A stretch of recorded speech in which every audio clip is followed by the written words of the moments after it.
Hey gang, I am Joe Edelman and welcome to The Last Frame Live, the longest running weekly photography live stream on YouTube. If you're watching live, you know the drill. Please leave me a note in the chat.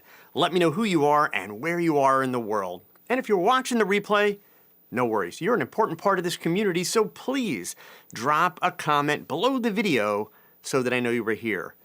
Already, we've got quite the audience tonight. Lane just snuck in here from Indiana. Jay snuck in from Colorado. But we've got Chibuzo from somewhere in Africa. I don't remember exactly where. Ron is here in South Australia. Alvin in Virginia. I've got Annette staying up late in Stockholm, Sweden. Andrew's here from Tokyo. Calvin in Maine. And who else did I see is here? I mean, we are cooking with the crowd tonight. Jeffrey in Washington State. Nicola in Italy. Alan in Denmark. I'm a nerd, but and Sandra in Alberta. I'm a nerd, but it is so cool to have people here from all around the world who are into photography and who want to talk about photography. So thank all of you. Let's dive right in because we've got a lot to deal with tonight.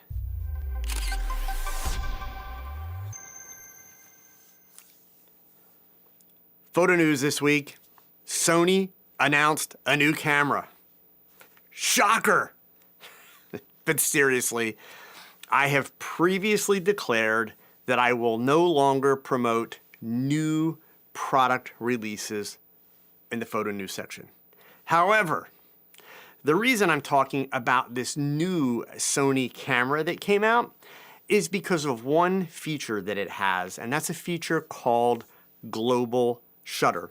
So the new camera, you see it right over here, it's the Sony A9 III. A global shutter means that every pixel of the camera's 24.6 megapixel full frame CMOS image sensor reads out its data simultaneously at the same time. Now, by comparison, current mirrorless cameras on the market, they convert light that's hitting the sensor into a digital signal that is progressively scanned row by row so that not all of the data is exposed and transmitted simultaneously. So that's why we have things like a maximum shutter speed on most cameras of 1/250th of a second for flash. Most of you know that if you were to shoot at speeds above that without using high-speed sync, you get the dreaded banding effect where part of your image is dramatically underexposed or entirely black for that matter, right? Some current mirrorless cameras, in particular some Sony models, still have a physical shutter curtain that indeed can fail and is known for failing.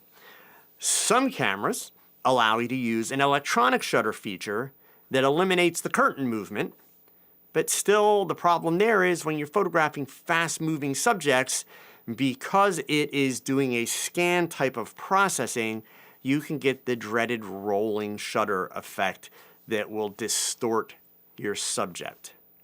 So part of the reason this is a big deal, because the global shutter sensor does not require the use of a shutter, be it electronic or manual, it also means that flash sync is handled very differently.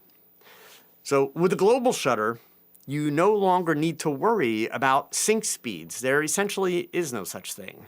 With the A9 III, the new camera, or for that matter, any global shutter sensor-equipped camera to come, we only need to worry about the duration of the flash itself. So this Sony camera boasts shutter speeds up to 1/80,000th of a second. Although it is worth noting that the shutter speed is capped at only 1/16,000th of a second if you're shooting continuous bursts, right? The camera can also sync with flash at its fastest shutter speed, 1/80,000th of a second. That's kind of cool, but let's move on. Another benefit of a global shutter is the elimination of flickering and banding due to your light source. With flickering lights, which are very common, at least where I run into them all the time, is in situations like indoor sporting venues. A long time issue in photography is that lights flicker at different frequencies within a single frame, which can wreak havoc on a progressive scanning sensor, and the color balance can be one color at the top of the frame and a different color at the bottom of the frame, right? With the A9 III, the entire image area is exposed all at once. So whatever the state of light is at a given time, that's what will be exposed. Now, that doesn't solve the problem that from one frame to the next, the color could be different, but it does prevent you from having an image that is essentially just ruined because it's got 2 or 3 different color treatments all within the same frame, right? Now, Sony is also using this global shutter to debut a new feature that they call pre-capture. This feature allows photographers to capture the moment before they fully press the shutter. This mode also works at up to 120 frames per second, so the camera is continuously recording up to a full second of images. Once the shutter is pressed all the way down, the A9 III saves the frames from the 1 second before to as long as you've held the frame to the disk.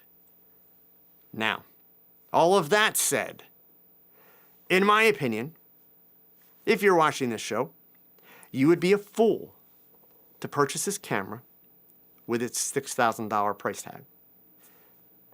But let me be clear, I'm actually kind of excited about this camera. So let's break that down. To be clear, Sony has made some major advancements with this camera. These advancements will lead to major changes in how we approach many aspects of photography in the future, and they are definitely going to lean on other manufacturers to work towards adopting this technology. Are they going to adopt it right away? No. Should they adopt it right away? I don't believe they should, because I really don't think that it's ready for Sony yet, but I'll talk about that in a moment, okay? Because I want to clarify a few things here.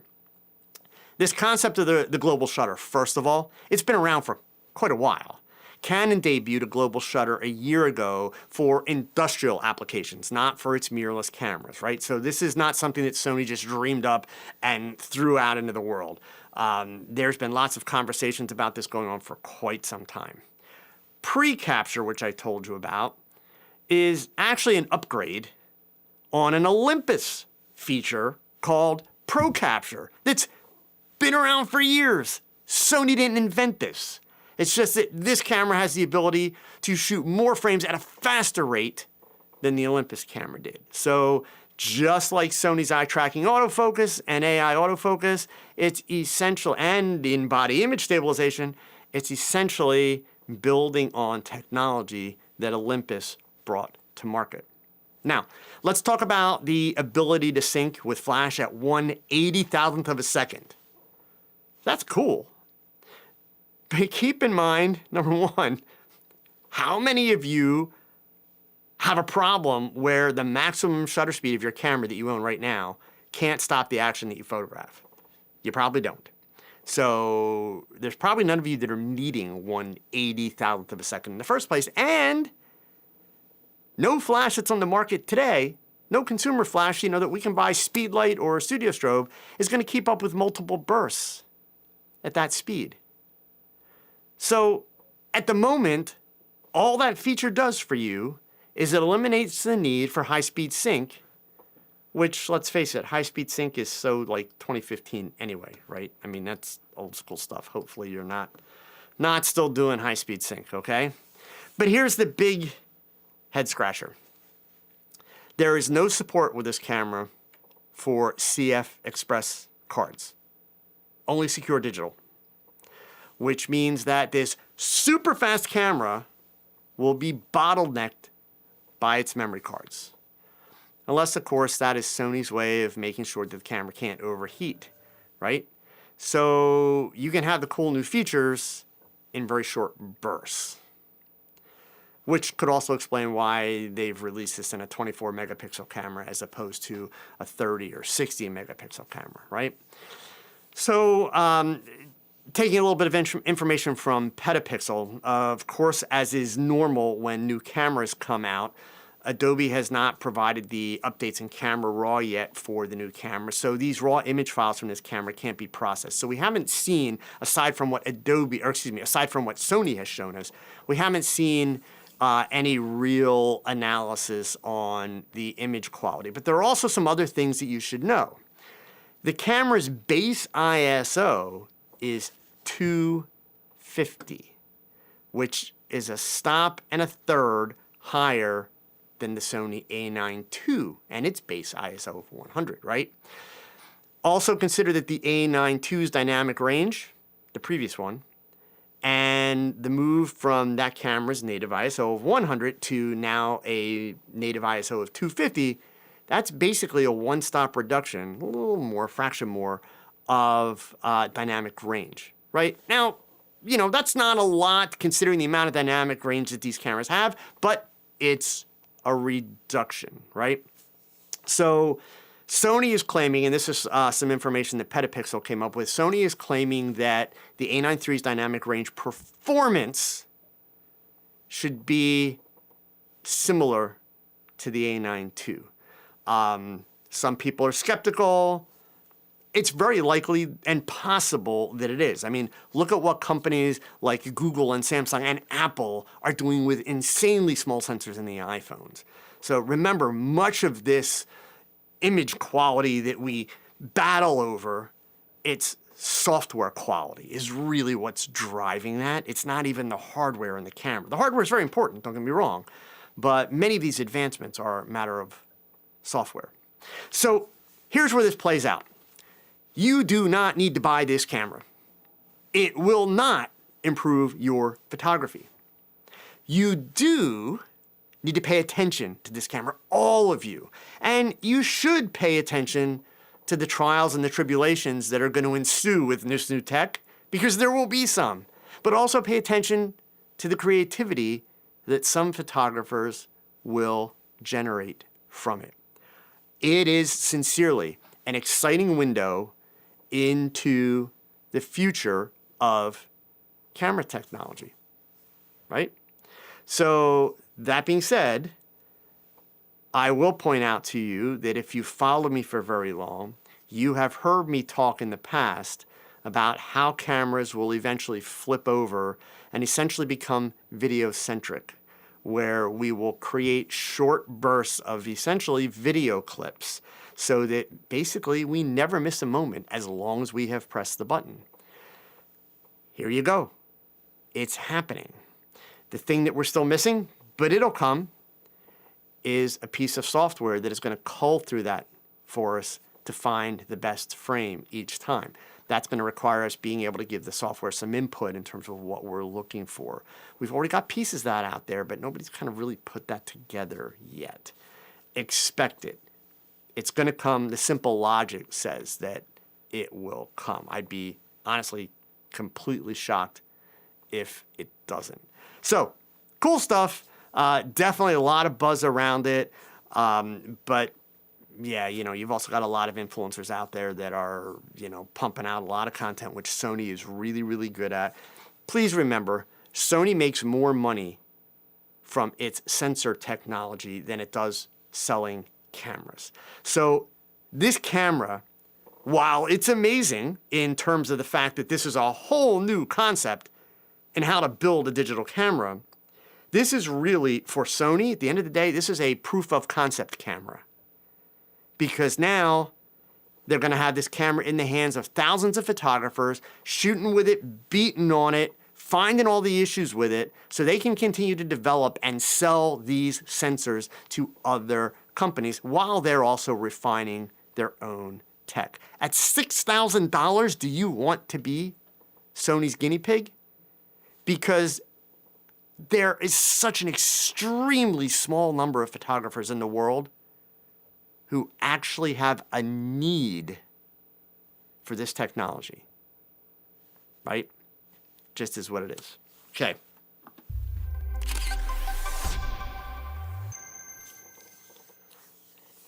All right, I promised you an announcement about some cool learning opportunities this week, and I'm here to tell you that I got ahead of myself, and I'm sorry.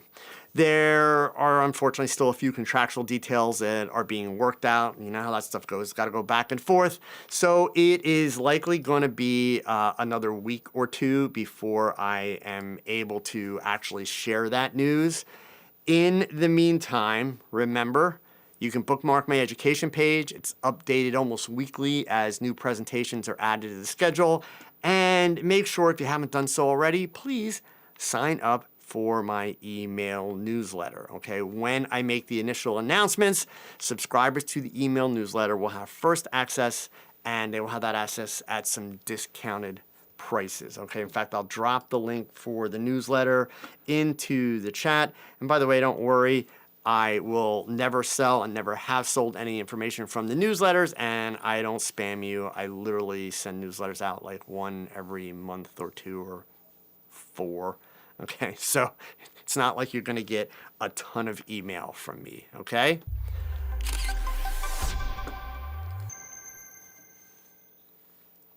All right, this week's photo quote comes to us from a portrait legend, George Hurrell. If you're a photographer who has any interest in lighting and portraiture, you really need to spend a little time digesting Hurrell's portraits. The quote this week, it's all so simple. No one believes me. You strike a pose, then you light it. Then you clown around and get some action in the expressions, and then you shoot. Wow, if only it really was that simple, right? George Hurrell, who lived from 1904 to 1992, was an American photographer known for his glamorous portraits of Hollywood celebrities in the 1930s and 40s. He shot long beyond that, but those are the images that really created his status, which is truly legendary. He popularized the use of dramatic lighting, elegant poses, which became a defining style of Hollywood photography. His iconic images included portraits of actors like Bette Davis, Clark Gable, Marlene Dietrich, among many others. As I mentioned, Hurrell is a legend, and his work legendary. The quote, certainly, it's a little bit tongue-in-cheek. His work was done mostly with hot lights. Hot lights with Fresnel lenses. In other words, no softboxes, no umbrellas, no beauty dishes, no flash. So just let that sink in for a minute as you look through his portfolio. I have a link in the website description below the video. I encourage you sincerely, spend a little bit of time there, read his bio. It's actually an interesting path that he took throughout his career to wind up creating the work that he did. And most definitely, study his images. In fact, I challenge you as you look at his images. This is a great lighting learning tool. Challenge yourself to try to determine on each image that you look at, where does he have his lights placed and how many lights does he have in each shot. It's a great learning opportunity for you. Okay? And in case you don't follow me on Facebook, Twitter, X Threads, or LinkedIn, number one, why the heck not? But number two, every day, Monday through Friday, I post a quote from a well-known photographer along with a link that will allow you to learn more about that photographer as well as see some of their work. So hopefully you'll follow and check that out. All the social links are down at the bottom of the description below the video. And just a reminder, all of you, you're part of a growing global community, and just look through the chat tonight. We are seriously a worldwide community of photographers in over 100 countries who tune in to watch The Last Frame every week. It would help a lot more people learn about The Last Frame if you do me a solid, hit that thumbs up below the video. It only takes a second, doesn't cost you anything. It's not for my ego, it's simply the algorithm. The more thumbs up, the more YouTube recommends the show to other photographers.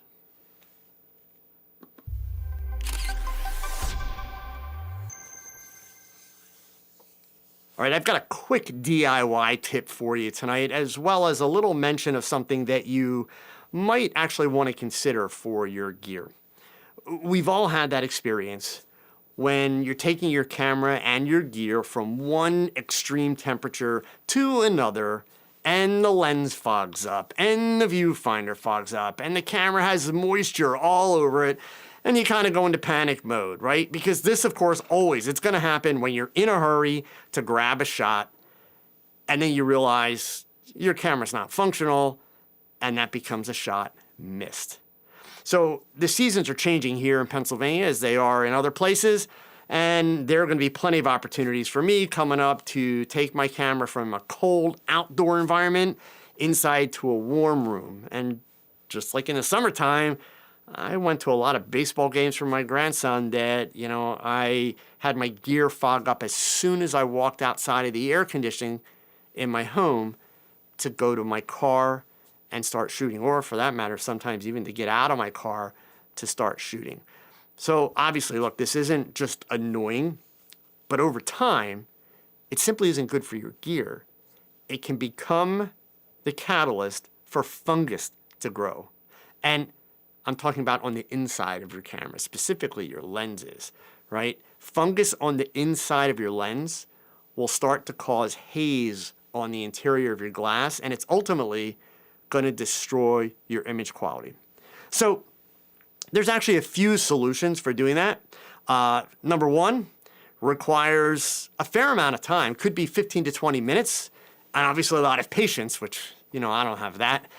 But that is to just simply slowly warm or cool your gear before you're changing locations, right? Which requires a lot of hands-on effort and carefully managing temperatures, all that kind of stuff. The other that is quite a bit quicker and easier is a good old-fashioned Ziploc bag, right? And for that matter, if you've got your whole camera bag with you, you can even use a trash bag and put the entire camera bag in the trash bag. You still need to let your gear acclimate to the new environment for a few moments, but it will take a whole lot less time, and any condensation that's gonna form, which you will still get condensation, it's gonna form on the bag, not the gear. So the bottom line, right, when you're dealing with situations where you are going to go through temperature changes with your gear, you do need to plan ahead. Give yourself a couple of extra minutes. Ziploc bags, trash bags will save you a ton of time. I buy my Ziploc bags in bulk. I do have a link in the description below the video to the ones that I get. And just since we're on that same subject of talking about fungus and keeping your gear, in a situation where you're not going to have that, it's worth noting, for the amount of money that most of you spend on gear, I would strongly, sincerely recommend that you consider owning a dry cabinet. A dry cabinet basically is a storage cabinet for your camera gear that controls humidity, right? I mean, that's really all it is. They're not expensive. I mean, they can be if you buy a massive one, if you've got a lot of gear like I do. Mine was a little bit more pricey, but you can get them for less than $200. And basically, they allow you to maintain a consistent, temperature-controlled, humidity-controlled, moisture-free storage environment for your gear when it's not in use. My studio, it's in a basement, which has concrete walls and a concrete floor. In other words, it's a high humidity environment, right? So in the link below the video, I have links to the unit that I have, which is just over $400. I told you, mine's a bigger one. But then there's a second link that will take you to a whole bunch of different cabinets that start at around $150, depending on the size, and they go up from there. Most of them come with locks. You can also lock them, gives you a little bit of extra security, depending on what your needs are. But something to consider. I know I put it off for a lot of years, and I have run into situations in the past, not in a very long time, but I have run into situations in the past where ultimately I wound up with lenses that were starting to grow some fungus, and I was losing image quality. So if you're one of those Sony shooters that switches out every year, well, then it's probably not a big deal, but otherwise, something to consider.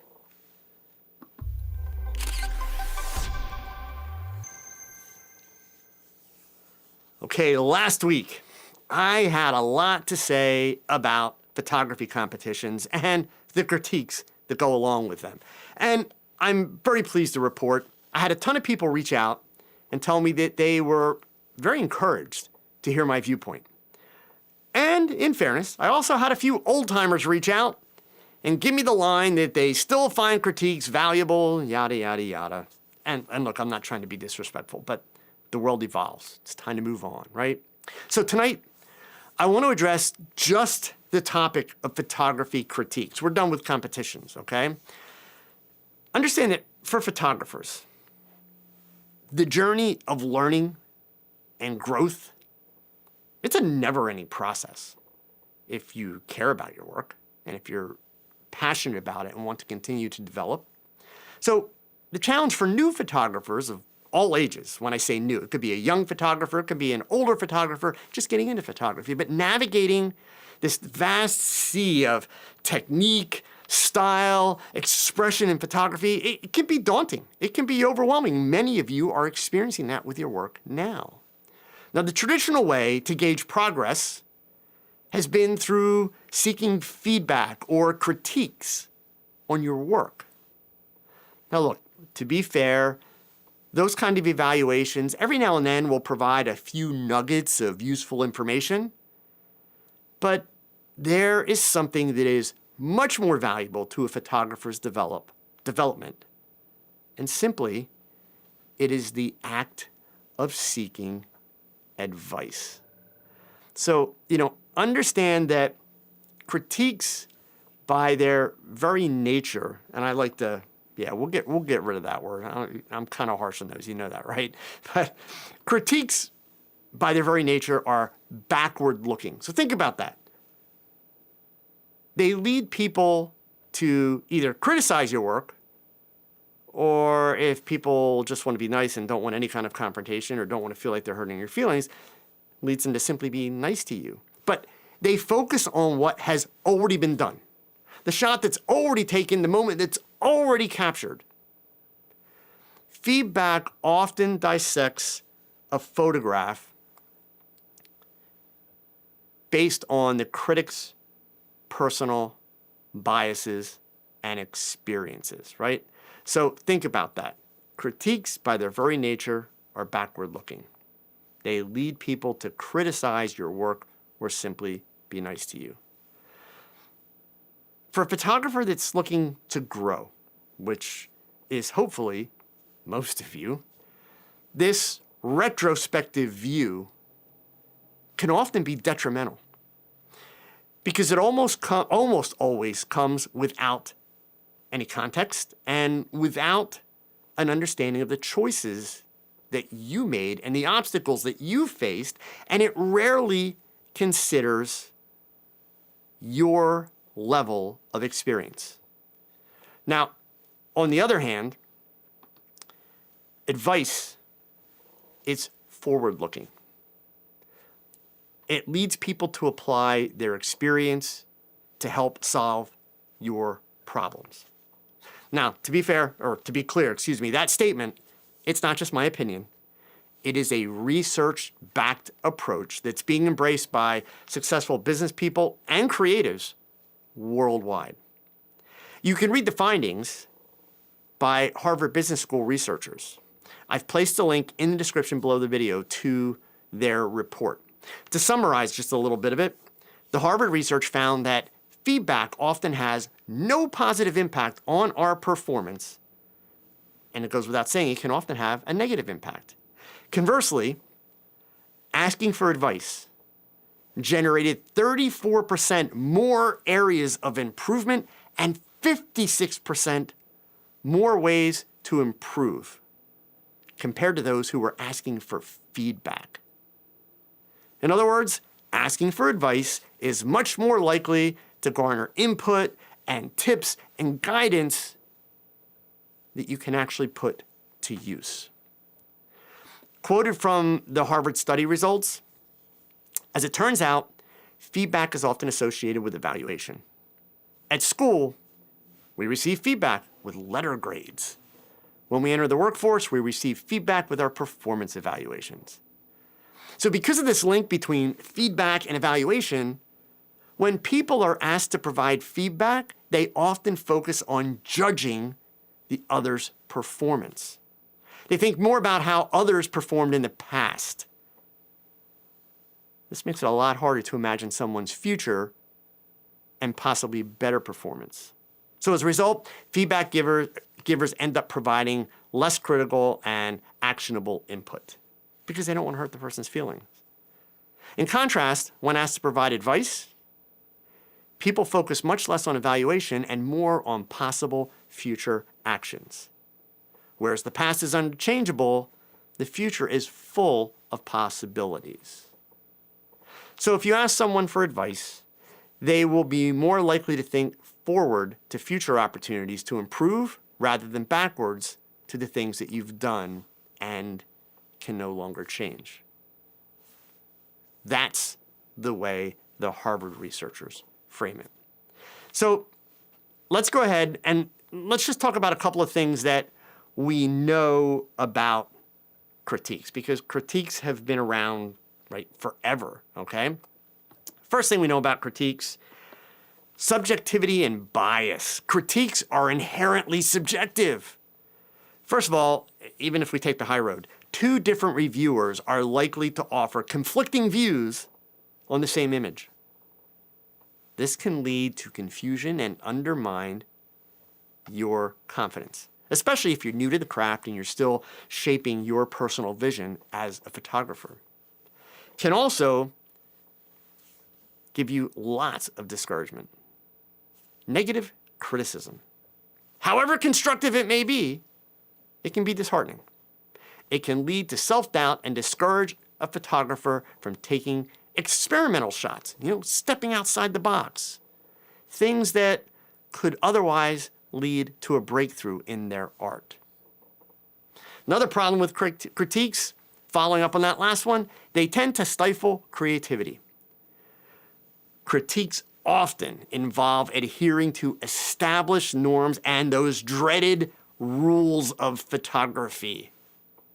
Now, while technical proficiency is essential, following the rulebook will always suppress a photographer's creative instincts.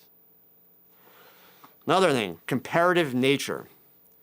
Feedback sessions often compare your work to that of others or some kind of established standard.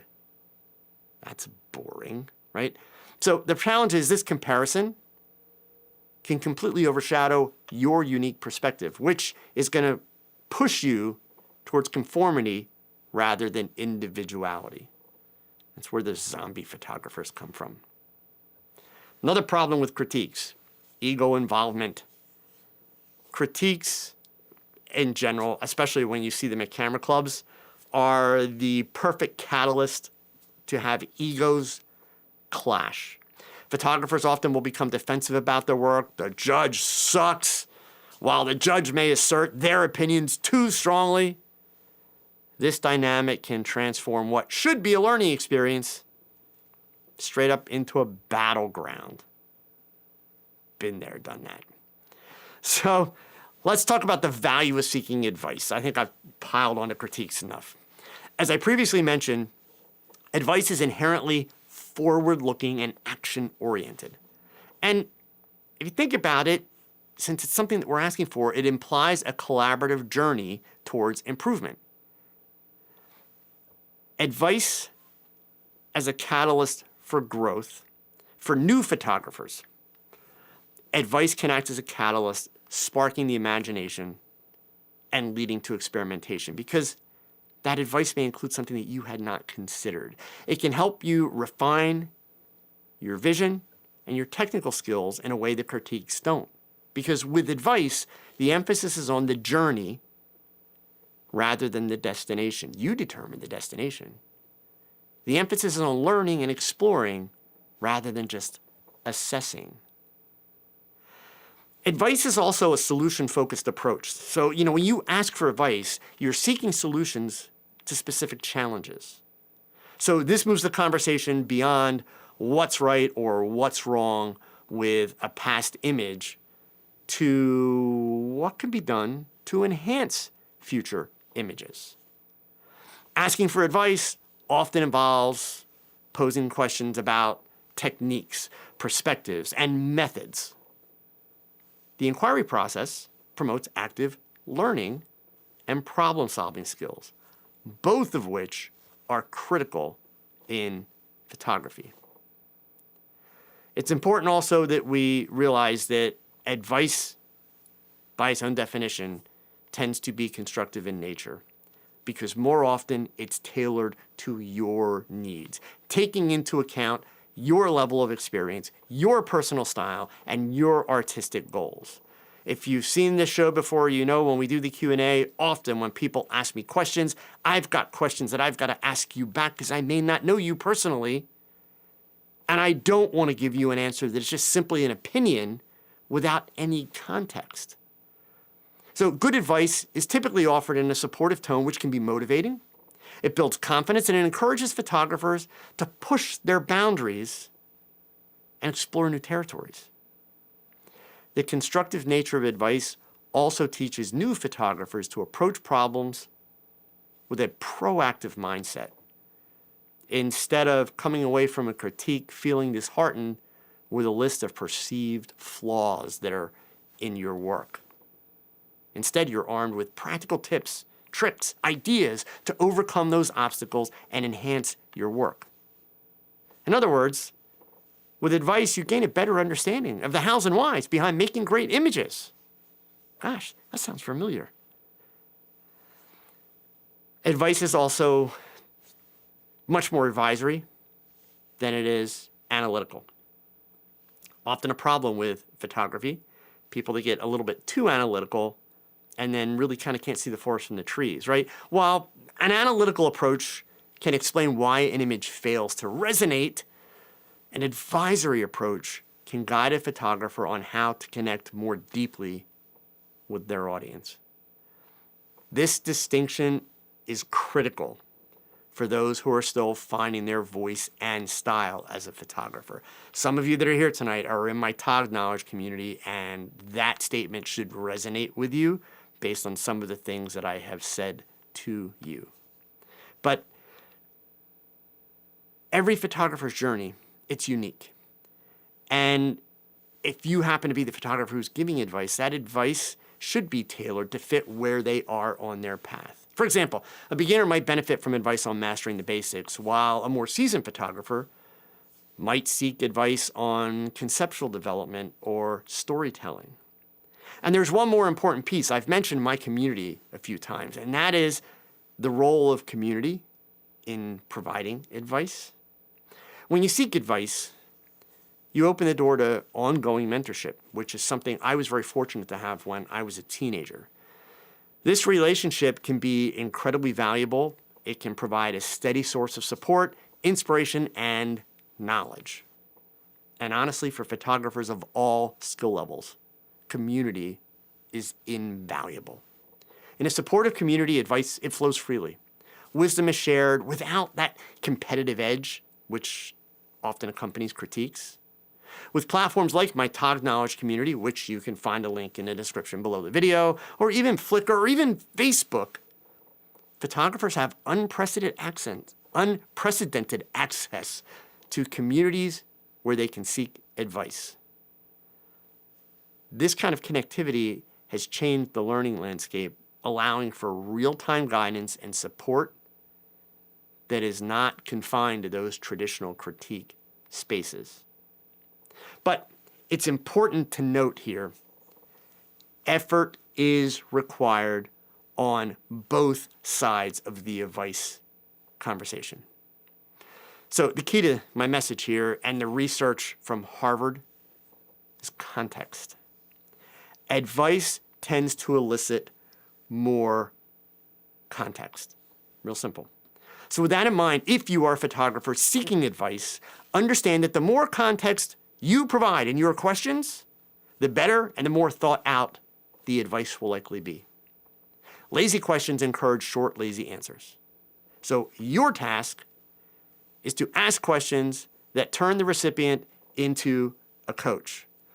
Rick, I'm going to take up your comment in a moment because you haven't listened to a damn word I said, Rick. You're wrong. You're straight up wrong, and the researchers have told you that.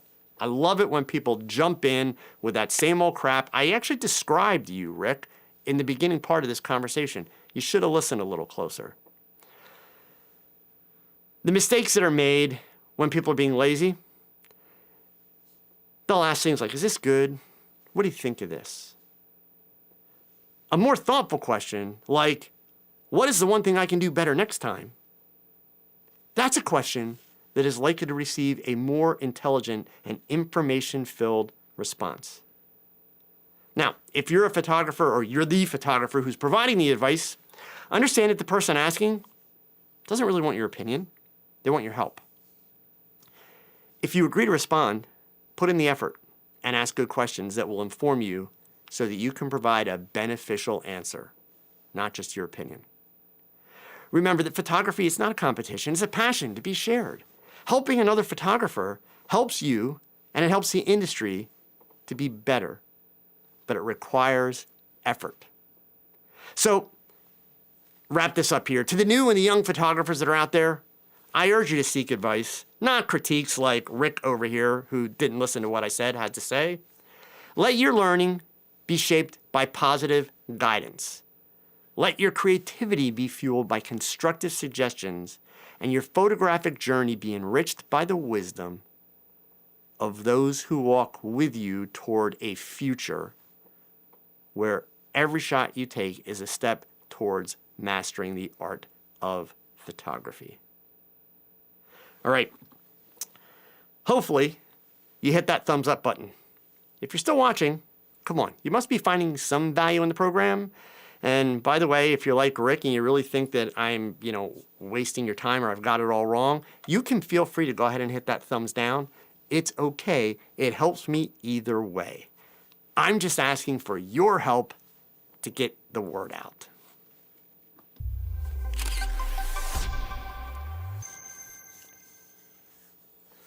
Okay, this week's shoot breakdown is a special one for John in Kentucky. John reached out to me a week or so ago and asked me about that backlight technique that I routinely do. And I've shown you guys this many, many times. So the backlight technique is not necessarily a big surprise to anyone, but he wanted to know if V-flats would work with the backlight technique. And it just so happens that I have a shoot that I specifically did with V-flats. So I thought I would go ahead and I would share that with you guys. So this is an image that is from the backlight concept that I talk about all the time. I'm going to show you a lighting diagram in a second. That I used V-flats just to be able to block the light and also create some really nice fill for my subject. So to show you the lighting diagram set up here, right? There's two views of it, one from the front, one from behind. This is a 3-light setup. So the background's a white wall. The subject's about 5 feet from that wall. And I'm using 2 V-flats, one on either side, with the white side out. You'll notice there is a light in front of her and above her. That light is turned down to its lowest power setting, and it's providing just a slight bit of fill. That's it. Okay? The majority of the light for the shot is coming from behind the subject. So what's happening is those strobes that are behind the V-flats, they are aimed at the white wall. They are blowing a ton of light forward, and that light is bouncing around between the V-flats, bouncing off that angled board, and that's what I am exposing for. Just to give you another, here's a behind-the-scenes snap that we did. You can see the V-flats on either side. You can see the model's distance from the board. That's a California Sunbounce mini reflector, but it's the white side up. You can do the exact same thing with a $1.25 piece of white foam board, right? Don't need anything expensive. And it's just an awesome type of light to work with. It's clean. By the way, it works in color. I happen to love it for black and white. You can do 3/4 length shots with this. I will tell you that if you do full length shots with this concept, you will have to do just a little bit of burning, dodge and burn, right? A little bit of burning at the bottom of the image where your subject's feet are. And anytime you do this backlight subject or backlight lighting concept, understand that your images are going to come out of camera a little bit low on contrast. It's the very nature of it, because you're not creating any contrast by putting light in front of your subject. It's all behind your subject, right? So you are going to boost your contrast in post processing. That is just a normal piece of the process, right? So if any of you go out and try this, I don't want you, in your studio with your gear and looking at it and thinking, my God, why can't I get any decent contrast here? It's simply a matter of you're going to have slightly low contrasting camera. You're going to boost your contrast afterwards, and everything comes right into place. It's absolutely gorgeous. But the key is you can't use a light meter, no TTL, none of that crap, okay?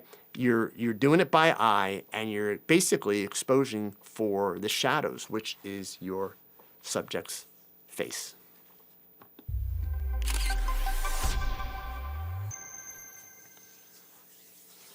All right, gang. My favorite part of the evening, it's our Q&A. And you know what? I don't know that I saw a whole lot of questions come in here. So I need you guys to save Rick here, because otherwise I'm going to wind up just having to rant about the critique thing, okay? So anyway, here, let's just see what Nick had to say here. Joe, you still live rent-free in my head. When I see questions on forums like, what tripod should I get? I see you on the shoulder like the mini devil in Animal House yelling lazy at the screen. Yeah, I mean, it is, unfortunately. And Nick, I'll be honest with you, where it really boggles my mind that people do that lazy thing is, it's gear. Number one, you're going to spend a lot of money for it. Number two, you want to research the gear. It's kind of like when you buy a car, right? I mean, maybe I'm wrong, because I haven't bought a car in a few years, but I don't see too many people going to Facebook and saying, hey, what kind of car should I buy, right? We go to the dealership and we look at them up close and we sit in them and then we do a test drive, right? Now, granted, cameras don't cost as much as cars yet. We're sure as heck getting there, but not yet.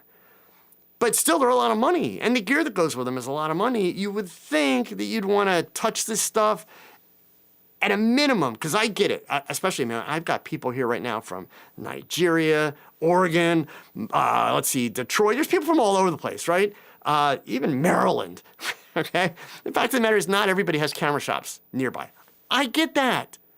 But the good news is, thanks to this thing called the internet and these websites like Google and YouTube, with a little bit of effort, and honestly, it takes you about the same amount of time as if you were to drive someplace and go to the camera store, right? You can look up the specs. You can find out how much does it weigh. You can find out the size. You can, all the things that you need to do so that you know what you're getting, period, right?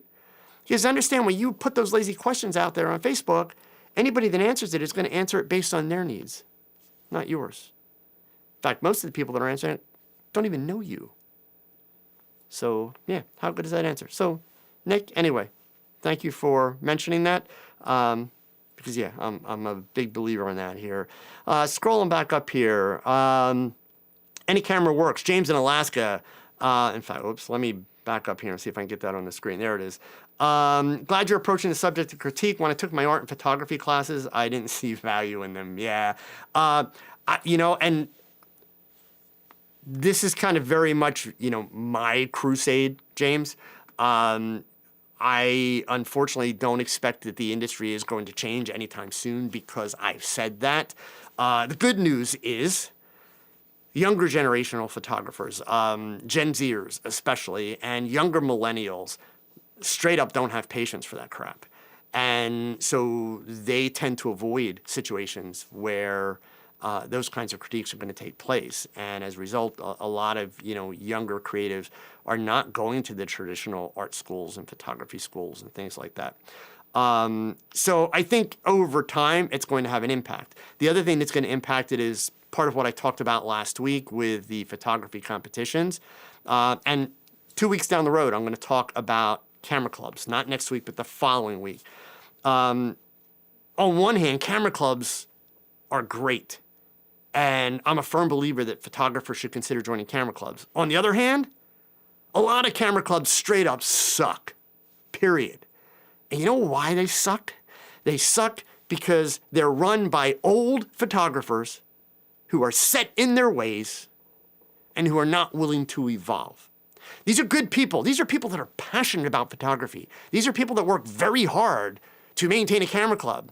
But these same people will complain anytime you ask about the fact that they can't get young people to join their clubs or stay in their clubs.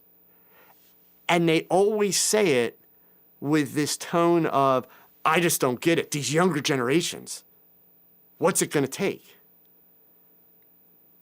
It's not up to the younger generation to change. It's up to them to change. And the best part of it is, they don't have to get rid of their camera club competitions. They don't have to really change that much. But they've got to be willing to acknowledge what's important to younger photographers.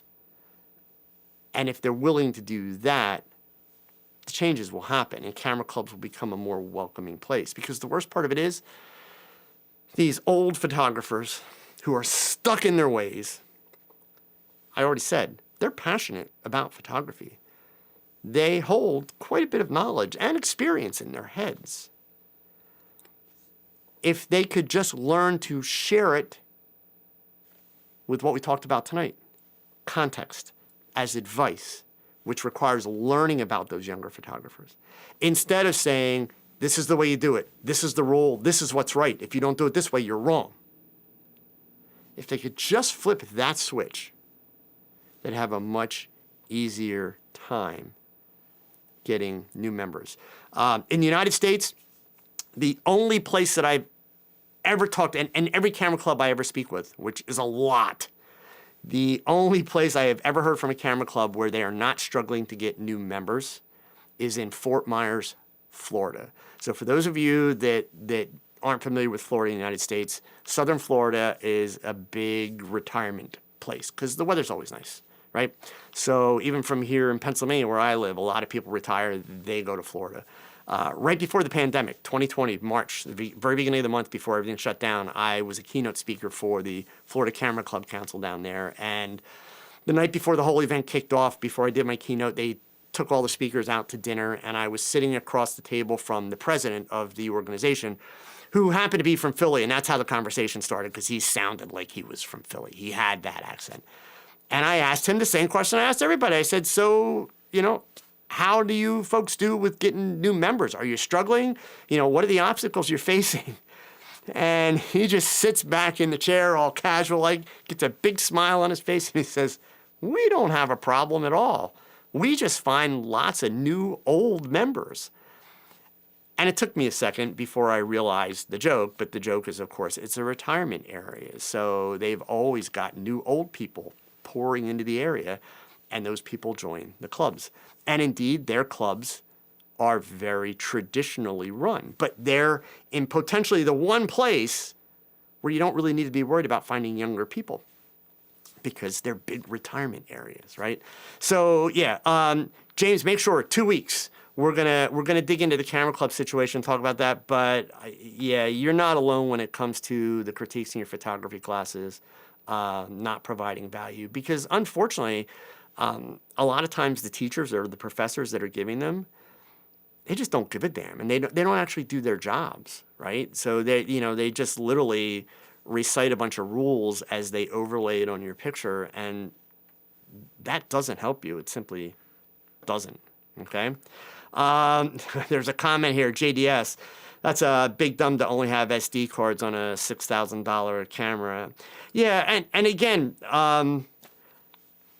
JDS, it's like, I hate to sound like I'm talking out of both sides of my mouth, but I am. On one hand, there's a lot about this camera that's ridiculous. On the other hand, there's a lot about this camera that is really exciting. The moral to the story is, if you can kind of step back, just look at how cameras get released historically, look at what Sony has done historically, all that kind of stuff. This is not the camera for most people. There really are very few people that have a need for this camera. A need meaning it is going to improve their photography. I am confident the real benefit to this camera for Sony, it's proof of concept, And it takes all the companies that they sell sensors to, which is most of the other camera manufacturers, puts them back on their heels to say, whew, we better get a hold of some of these sensors and we better start doing some research and development and figure out how do we implement this, because there is so much about the concept of a global sensor that is a huge improvement to photography and is going to solve a lot of problems. But there's a lot of work that's got to be done. And look, it's just like computers. You know, what do we always, it used to be we always would get computers and, you know, they'd be big and then they'd get smaller, and then new technology would come out and it'd be bigger and then it would get smaller. So the good news for Sony, they didn't make it bigger, but it's missing important pieces like memory cards that can actually benefit, you know, the features in the camera. But JDS, I would also anticipate that a big part of the reason they don't want to give you those memory cards in that camera is to help avoid overheating, which, you know, it's not like Sony has not routinely had problems with overheating, right? So I think that's a little piece of it. But again, it's one of those things, you know, more to come on that whole category of global shutter. And I think it's going to be really cool because I'm telling you, folks, and don't be scared. Over the next 5 to 10 years, photography is going to change a whole lot. And if you're not paying attention, it already is. It's happening right now. And it's exciting. It really, really is. It's exciting because it just provides so much more opportunity for what we can do, right? So again, you don't need to run out and buy this stuff, but pay attention.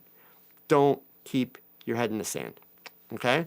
Andrea, let's see here. I don't live in a high humidity area, so I don't see owning something like that for people who live in areas of humidity. It makes sense.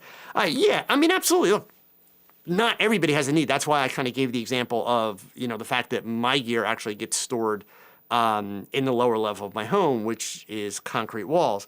Andre also went on to ask, how about desiccant pouches and camera bags? Yes, I'm a big fan of that.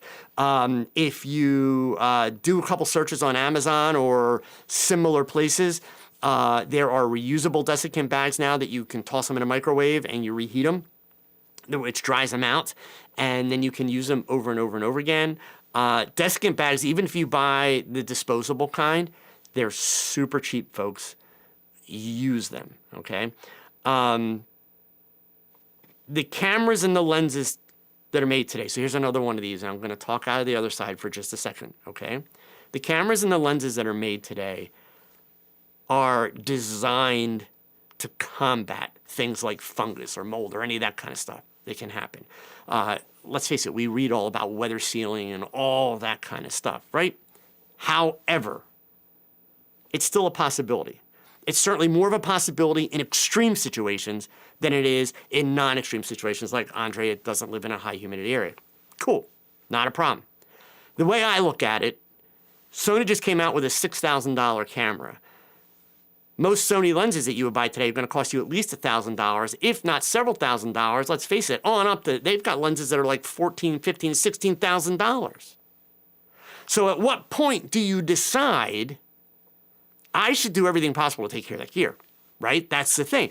And look, even if you're not buying a $14,000 lens and putting a $6,000 camera body on it, you may have a $1,000 camera and an $800 lens, but there's also a good likelihood that that $1,800 is like $14,000 or $20,000 to you. So sure, you may not be able to run out and buy a dry cabinet, but you can definitely, and for that matter, you know, almost every time you buy something now, it's got, you know, desiccant bags in it. Save them. Don't toss them, right? Throw them in your camera bag. I actually did that for years. I, you know, would just, anytime I got one from a package or something, or even if my wife bought a purse, it almost always had desiccant bags in it. And she would take them out and toss them. I'd be like, no, give me those. And I'd throw them in my camera bag. And then every so often I'd toss them out. And the way that I could keep track of it is really simple. I just made sure that I only ever put them in one end of the bag. And then I go for a couple of months and realize, yeah, these things were probably shot. So I'd empty all those out. And in the meantime, I may have, you know, gotten a couple new ones in that. So I put them in the other end of the bag. And so that way then I finish filling up that side and I just keep going back and forth and, you know, get rid of them. But again, like much in photography, unfortunately, there's not a whole lot of one size fits all for everything. But yeah, it's something to be aware of. Okay, so let me just see here. Anya, an actual question. There we go. What are failures not to make when setting up selling prints? Wow, that's actually a great way to ask that question, Anya. I'm sorry, I really like that. Most people would just be like, yeah, what do I got to do if I want to sell prints? Failures not to make. Number one, be realistic about your photography. So let's do some straight talk. Andrea, I see your comment there. Thank you so much. I really appreciate your thoughts. Andrea, honestly, I think the toughest thing, and since we're tight on time, I promise you I'm going to carry this question over to next week. But here's the thing I will leave you with. Be realistic about your photography. And what I mean is, if I can be blunt, I don't know you or know your photography, right? But if I can be like just straight to the point, why would anybody care about your pictures? That's what you have to be realistic about. Do you have work that people are going to care about? Do you have work that people are going to look at and say, wow, I would love to have that on my wall, right? So that's the first thing, because a lot of people get into this idea of, selling stuff online because it's really easy to do, or selling prints or whatever, or even going to craft fairs and selling images because it's not that hard to do. But they're also not being honest with themselves about their work. And come on, let's just keep it real, folks. You've all been to like a crafts fair, where there's a photographer there, and they've got bins full of pictures and pictures hanging up. And there's nothing really special about those pictures, right? I'm not trying to be a jerk. I'm just keeping it real. So, how many pictures did you buy? You didn't, right? So that's step one. And so that's not to discourage you. That's just saying, hey, keep it real. Second thing then is understand that what's going to sell your pictures is not the pictures. Now, this is the part I'm going to leave you hanging for next week, so you got to come back, right? The pictures will grab somebody's attention. The picture is what they're going to look at and say, that would look nice in my house or in my bedroom, whatever. But the story behind the picture and the story of you as a photographer, that's what's going to make them buy it. So be back here next week. It's a great topic. Thank you for that question. I will talk about that. We'll dig into it. And I will try to give you some good tips. In the meantime, Anya, underneath the video, if you have any more specific questions that go along with that, like if you're looking to sell stuff online, if you're looking at specific platforms, give me more information, right? Ask me more questions. And anytime I can do business conversations, I love to do business conversations because we just need more of those conversations, because I know a lot of you think about it, dream about it, want to get into business, and it's always the I don't know how. But look, if we're keeping it real, it's really not I don't know how. It's really I'm afraid of failing. So the best help I can give is to really make you all understand what are the things that are going to be most important, because the most important thing is not running out and getting a logo and business cards and building a website. That is not the most important thing at all. So that being said, give me some more information, but we will talk about it next week, I promise, okay? All right, so of course I am over time. Next week, though, I do have an interesting topic I'm going to talk about, in addition to Anya's selling prints. And it's a growing trend that I am seeing online, and I'm not going to lie, I'm seeing them all over social media, and it's driving me nuts. It's photographers complaining about being photographers and complaining about things that customers say and do. I don't get it. And of course, I'll have more cool stuff along with the Last Frame Q&A. If you can't make it to the show, leave questions in the comments below the video. I'll answer them next week. And if you haven't done so yet, thumbs up, helps more people find out about the show. Most importantly, folks, remember, you don't get back the days that you waste. So please go pick up that camera and shoot something, because your best shot it's your next shot. Adios, gang. Do the work, okay?